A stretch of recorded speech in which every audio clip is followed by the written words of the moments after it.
Alexa, open shutter.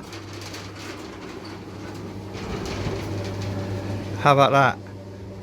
It's bollocks, I use the remote control. Now, I'm making quite a few more videos at the moment when I haven't really got good content to go in them, I'm afraid. But I don't remember locking that. I'll go this way then. The reason I'm making them is in the hope that it might break the boredom for people who aren't going out. And for those people who aren't going out, I salute you.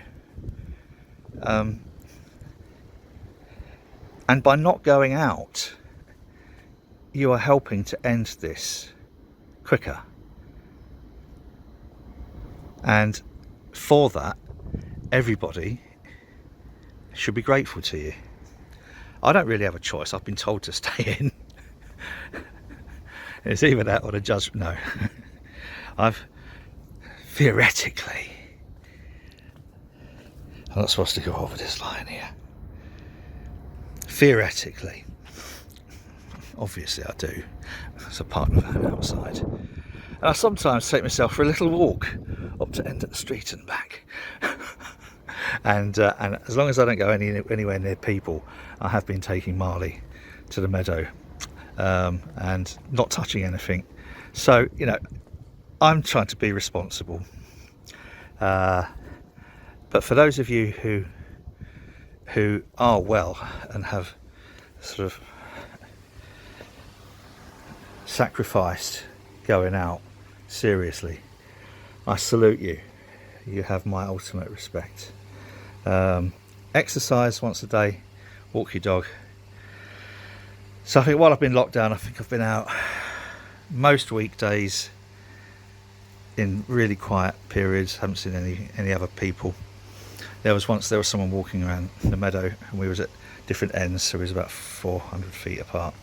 So that's okay. So that's why I'm making these little videos. And I don't know whether they're interesting or not. I'm sorry, I was distracted. But they're intended, as I say, just to break the boredom. Now, today, I thought I'd do something quite different. Today isn't going to be LEDs, fucking frequencies, crap. Today, I'm going to give you a little tour of the narrowboat, which is actually, we haven't cleaned it or anything since we got back, so there's dirty cups and that on there. But you know what? Live with it. Before then, I have a little question, and it's something for you to think about. What I want you to do is think why.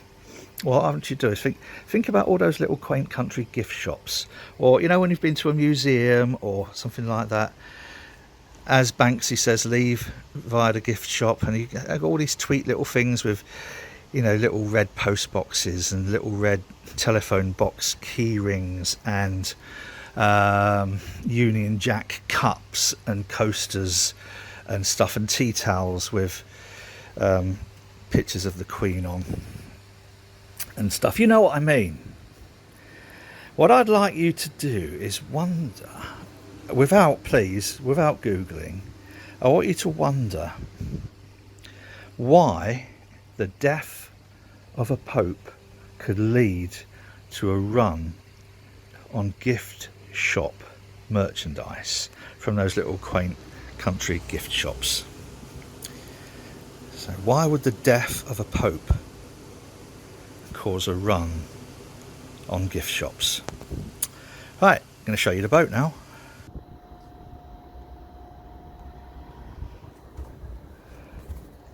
Welcome aboard, boys and girls. Oh. Now, as I said, we haven't really cleaned this out since we got back. We had to truncate our holiday a little bit ahead of schedule. Otherwise, we'd have been locked in the middle of nowhere. So we came back early. So this is our little narrowboat called Mustn't Grumble. MUSN. There's no, yeah. Anyway,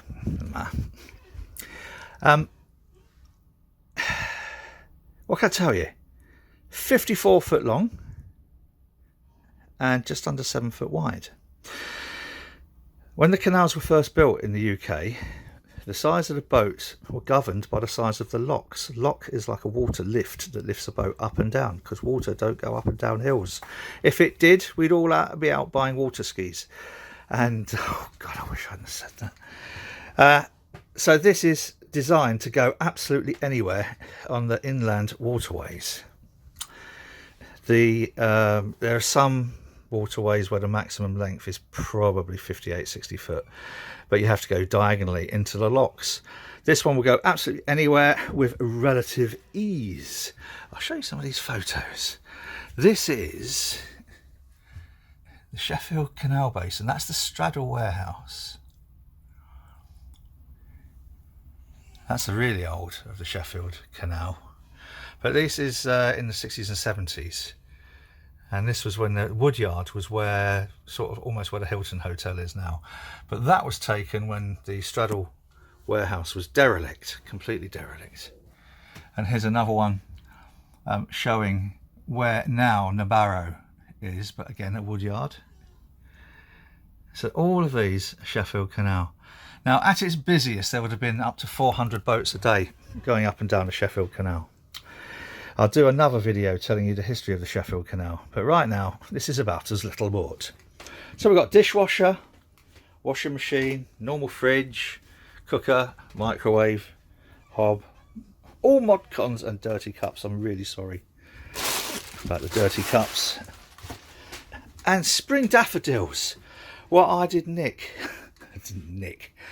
liberate, sorry, from down near lock number 1, down at Tinsley.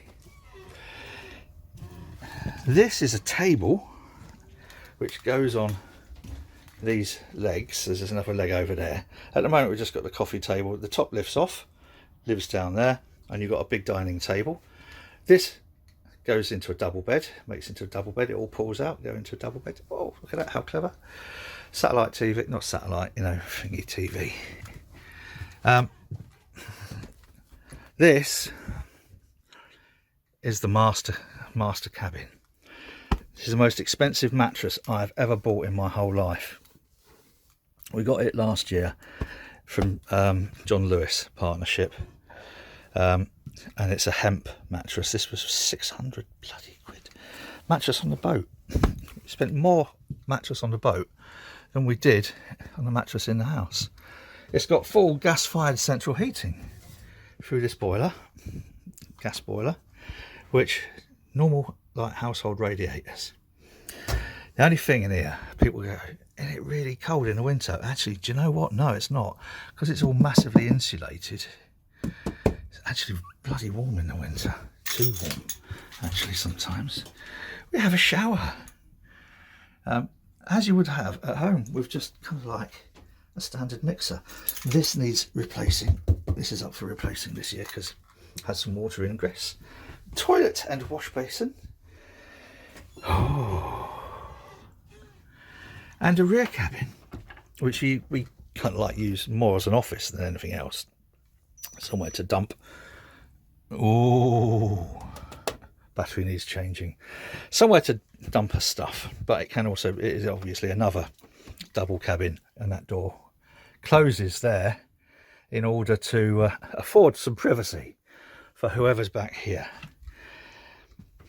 We have an inverter which takes, you notice the electric fires on here, that's because we're on a shoreline hookup, but this inverter will convert the 12 volt from the batteries into mains electricity, so you can plug, I've forgotten I left that there, so you can plug in all of your electrical items like laptop chargers,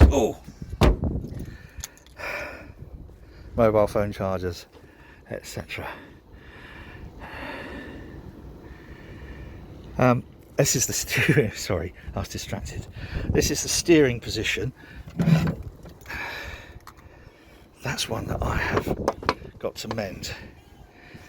Right, so I'll take that in with me and I'll mend that when we go in.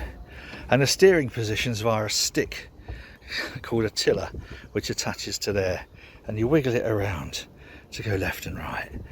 And the thing is, part of the reason I wanted to make this video, anyone who's ever been on a narrowboat or sailed a narrowboat will know that anything you do back here, like push the tiller one way or another, doesn't have an immediate effect. What you do back here can sometimes take a few long seconds before something happens, which can be a bit scary for some people, because when you're in a car, we just turn the steering wheel, and the car moves to the left or to the right. Well, on a boat, because you're floating at water, there is that lag of you doing something and it having a positive impact. And that's exactly the same as the way we're dealing with COVID-19. And people, I've heard, because I'm on quite a few various different government lists, obviously, and health lists and stuff. A big concern is that people aren't seeing an immediate impact of the lockdown. And that's because it's like pushing the tiller one way and waiting for the boat to move. The boat won't move immediately. We won't see immediate results from the lockdown of COVID-19. But we will. And not only will we see those results, we will end this a lot quicker if we all keep away from other humans. Because here's the thing, the virus will only spread person to person. It won't just sit around for a couple of months waiting. Even on stainless steel, it can only live, we think, for a couple of days. So imagine this.